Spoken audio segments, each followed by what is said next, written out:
Avete mai avuto quella sensazione di avere un'idea geniale per il vostro prossimo romanzo e dopo 30 pagine aver scoperto che non funzionava? Tranquilli, succede a quasi tutti gli scrittori, anche a me. Oggi cerchiamo di capire se la nostra idea è davvero buona prima di iniziare a scriverla. Tutti noi scrittori conosciamo quella sensazione. L'idea arriva all'improvviso, magari sotto la doccia, magari mentre guidiamo, magari alle 2 di notte quando dovremmo dormire. Nella nostra testa succede qualcosa di meraviglioso. Pensiamo, questa è un'idea geniale. Ed è talmente geniale che iniziamo a pensare a il romanzo, la copertina, la presentazione del libro e pure il film da cui verrà tratto. Sì, noi scrittori abbiamo un'immaginazione alquanto veloce.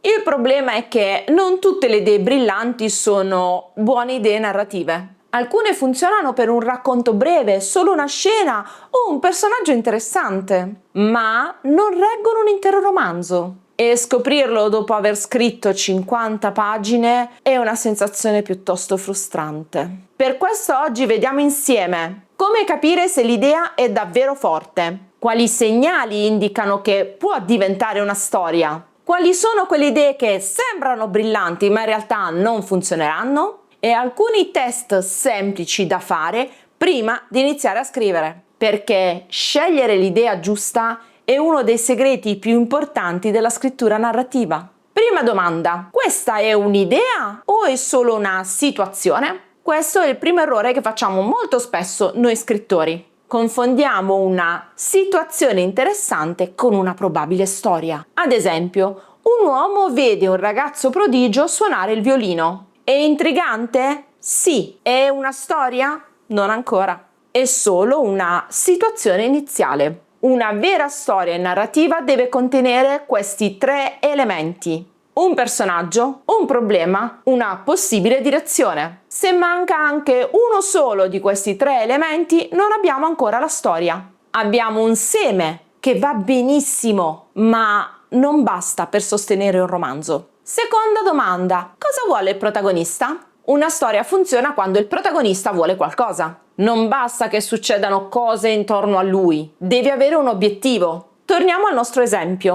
Un uomo vede un ragazzo suonare il violino. Ma se aggiungessimo che l'uomo è un violinista e che da tempo ha perso suo figlio, ecco che la storia prende forma. Terza domanda: cosa può andare storto? Le storie vivono di conflitto. Se una storia non contiene un conflitto, rischia di diventare piatta. Allora dobbiamo chiederci: chi si oppone al protagonista? Cosa rischia lui di perdere? Qual è il prezzo che deve pagare? Più problemi possiamo immaginare, più la storia è promettente. Quarta importantissima domanda: questa idea genera altre idee? Sì, perché quando un'idea è davvero buona succede qualcosa di molto curioso. Produce altre idee e cominciamo a pensare a nuove scene, possibili svolte, conflitti fra personaggi e colpi di scena. E la storia si espande da sola. Quinta domanda: questa storia cambierà il protagonista? Le storie memorabili mostrano una trasformazione.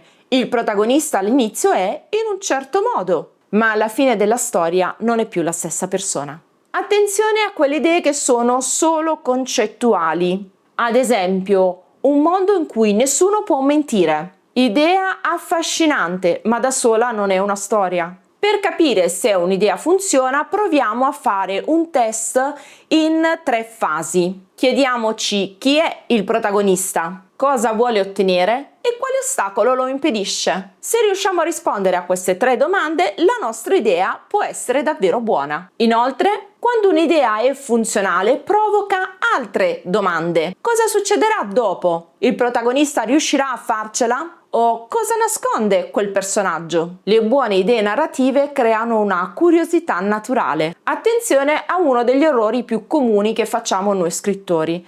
A volte ci innamoriamo di un'idea davvero minuscola, una scena, un dialogo, un personaggio, e proviamo a costruirci intorno un romanzo, ma non tutte le idee sono fatte per diventare storie lunghe. Una cosa che faccio sempre come scrittrice? Quando ho un'idea nuova mi faccio sempre le mie belle 3 domande. Chi è il protagonista, cosa vuole davvero e che cosa gli impedirà di ottenerlo? Se riesco a rispondere chiaramente a queste 3 domande, allora vale la pena iniziare a scrivere. Ma soprattutto aggiungo l'idea al mio taccuino e la lascio decantare. E se l'idea è buona si svilupperà da sola, altrimenti resterà ferma ad un'idea. In conclusione, capire se un'idea è buona significa capire se contiene gli elementi di una storia. Se la risposta è sì, allora la storia merita di essere scritta, ma soprattutto merita di qualche dritta che trovate sicuramente in questo canale, quindi iscrivetevi e attivate la campanella. E adesso sono curiosa, dove nascono di solito le vostre idee? Le mie idee nascono spesso in metropolitana e si risolvono sotto la doccia. Con questo vi saluto e vi do appuntamento alla prossima. Ciao!